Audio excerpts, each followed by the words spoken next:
Mukhang napapadalas ang paggala ng lola niyo sa madaling araw. Tara na, punta tayo ng UP Diliman. Let's go. Magja-jogging nga po pala kami. Sasama namin yung anak namin.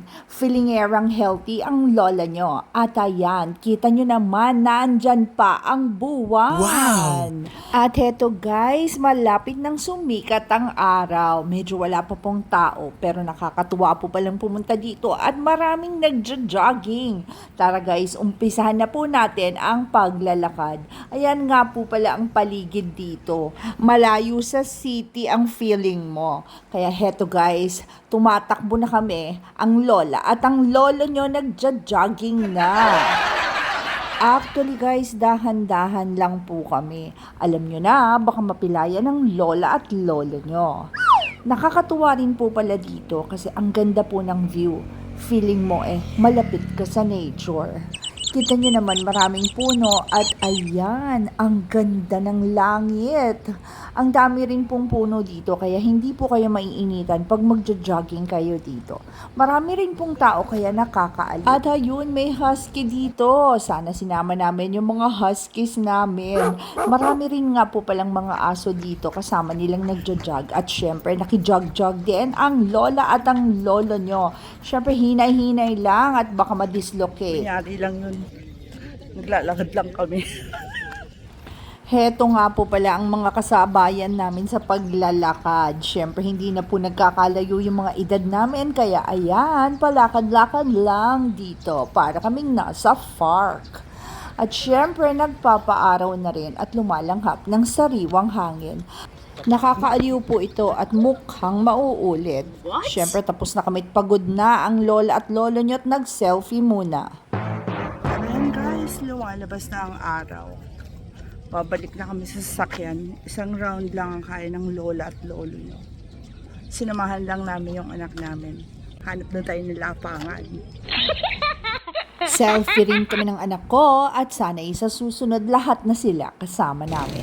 Eto na nga po pala kami, nasa Sundays kami kahit na hindi Sunday.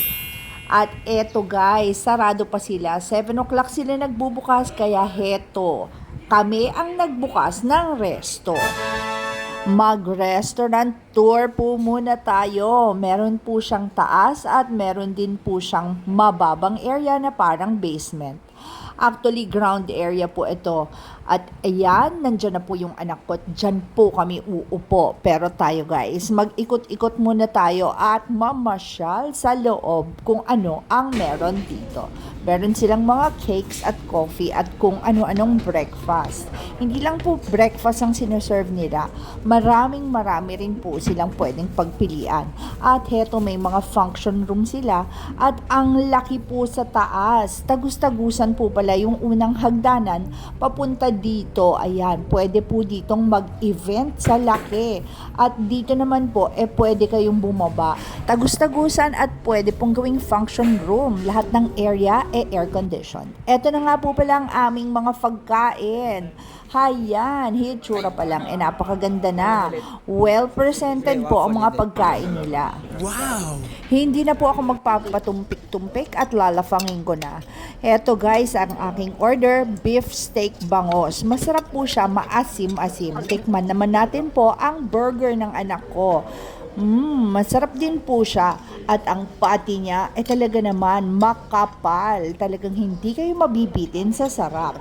At tikman naman natin ang order ni manager. Ayan, bacon po yan pero makapal. Hindi po yan liempo. Sariling timpla nila at masarap din. Yung omelette naman ang aking titikman. Masarap din po siya. Marami po siyang cheese at saka may mga meat po sa loob. Yummy din, may kasama rin siyang vegetable. At bago magkalimutan, huwag pong kalimutan mag-click ng like and subscribe button para updated po kayo sa mga uploads ko.